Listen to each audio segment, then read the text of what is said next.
छोटे कोइंसिडेंसेस या इत्तेफाक तो हमारे जीवन में होते ही रहते हैं। इनके बारे में हम सुनते हैं, आश्चर्य करते हैं और फिर भूल जाते हैं। कई लोग तो ऐसे होते हैं जो इत्तेफाक पर विश्वास ही नहीं करते, लेकिन कुछ कोइंसिडेंसेस ऐसे होते हैं जो आपको इन पर विश्वास करने पर मजबूर कर देते हैं।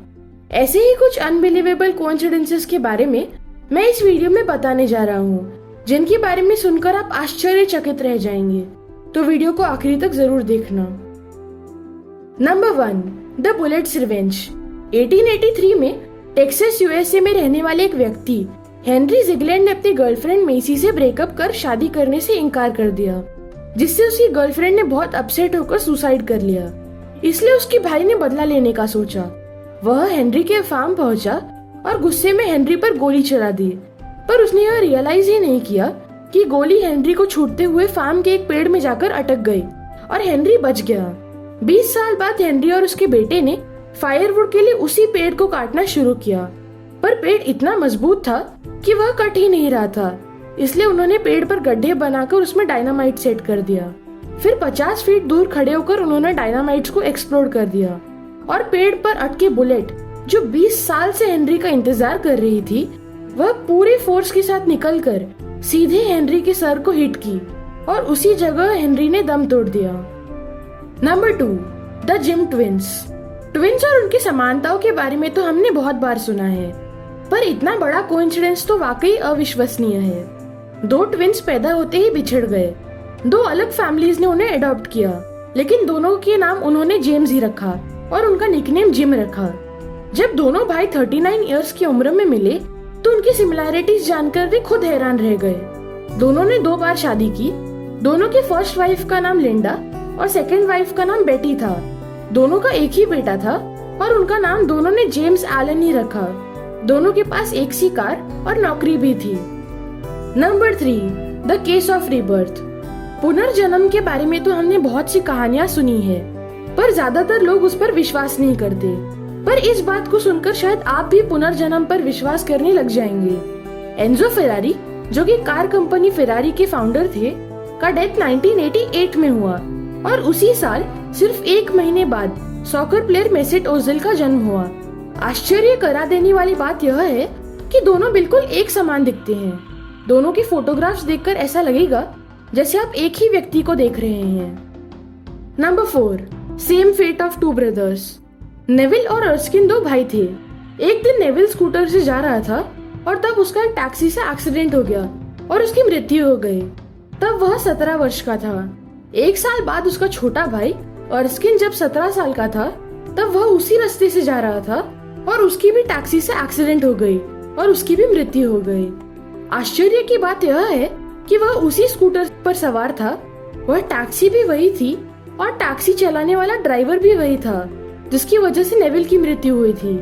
क्या इससे भी बड़ा कोई कोइंसिडेंस हो सकता है? Number 5, the unsinkable name. दिसंबर 5, 1660 को एक शिप समुद्र में डूब गया। केवल एक को छोड़कर उसमें सवार सभी लोगों की मृत्यु हो गई। उस एक व्यक्ति का नाम था ह्यूग विलियम्स।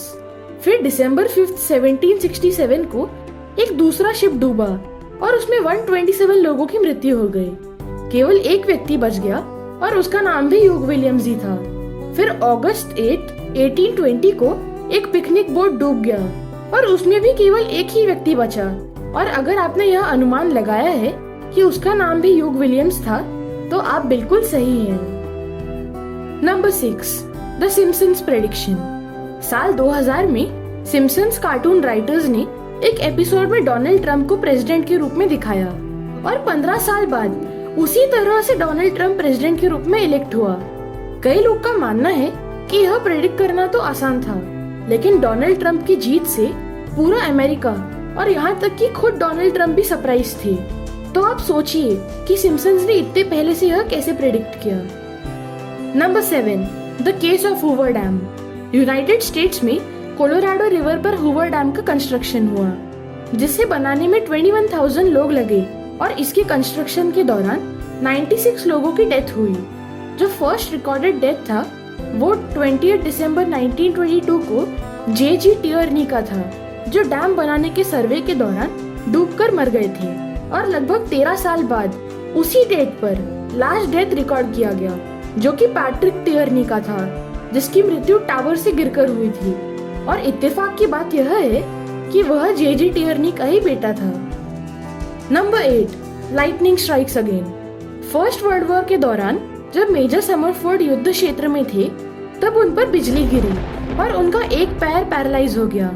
फिर वह कनाडा चले गए और फिशिंग कर रहे थे, और तब उन पर फिर से बिजली गिरी, जिससे उनके शरीर का दायां भाग यूजलेस हो गया और उन्हें ठीक होने में 2 साल लगे। फिर एक बार वे पार्क में वॉकिंग कर रहे थे और तब उन पर बिजली गिरी और इस बार वह पूरी तरह से पैरालाइज हो गए और 4 साल बाद उनकी मृत्यु हो गई। और संयोग की बात देखिए, एक बार बिजली उनके ग्रेव पर गिरी और वह तबाह हो गया। तो इसका मतलब यह हुआ कि बिजली ने मेजर समरफोर्ड का पीछा मरने के बाद भी नहीं छोड़ा। इन कोइंसिडेंसेस को सुनकर क्या आप अभी यह कह पाएंगे कि कोइंसिडेंस सिर्फ एक काल्पनिक विषय है? सोचकर हमें कमेंट सेक्शन में जरूर बताइए। साथ ही साथ वीडियो को लाइक करना, चैनल को सब्सक्राइब करना और बेल आइकन जरूर दबाना, ताकि आप हमारे फ्यूचर वीडियोस मिस ना करें।